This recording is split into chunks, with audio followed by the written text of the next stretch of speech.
Hi, I'm Francis, and today we'll be learning about mood disorders.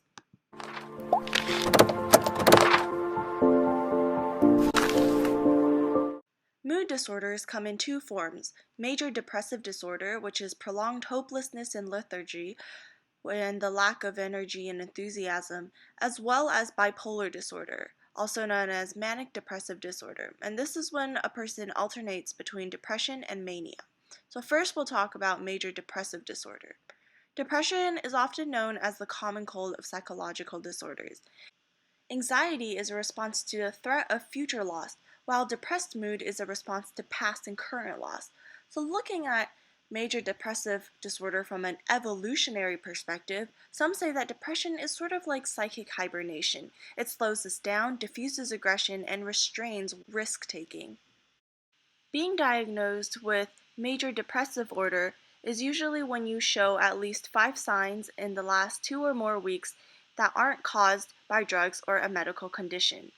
Some symptoms include lethargy, feelings of worthlessness, loss of interest in family, friends, and activities.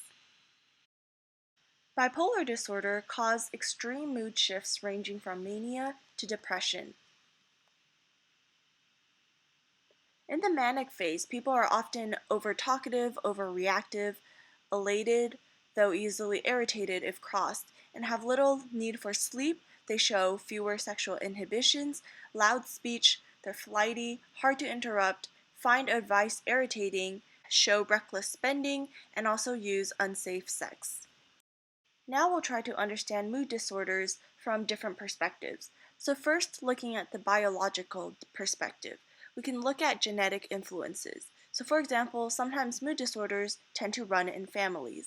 The linkage analysis points us to a chromosome neighborhood. We also see that in a depressed brain, there is often less activity in the left frontal lobe. Sometimes the left frontal lobe is smaller than normal, and the hippocampus is vulnerable to stress-related damage.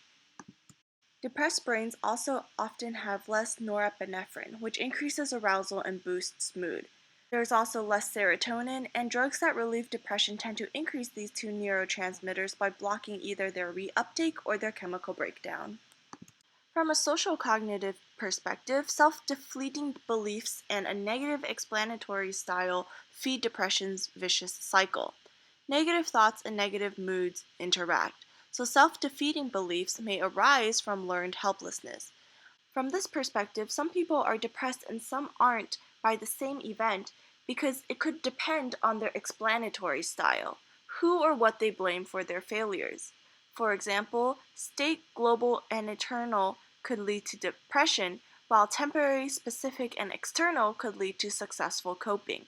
Seligman thinks that depression is common among young Westerners because of the rise of individualism and decline of religion and family, which forces young people to take personal responsibility for failure or rejection.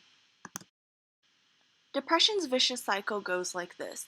First, there are negative stressful events that are interpreted through 2, a ruminating pessimistic explanatory style that create 3, a hopeless depressed state that 4, hampers the way the person thinks and acts, and this fuels back to 1, negative stressful experiences such as rejection. And those are the basics of mood disorders.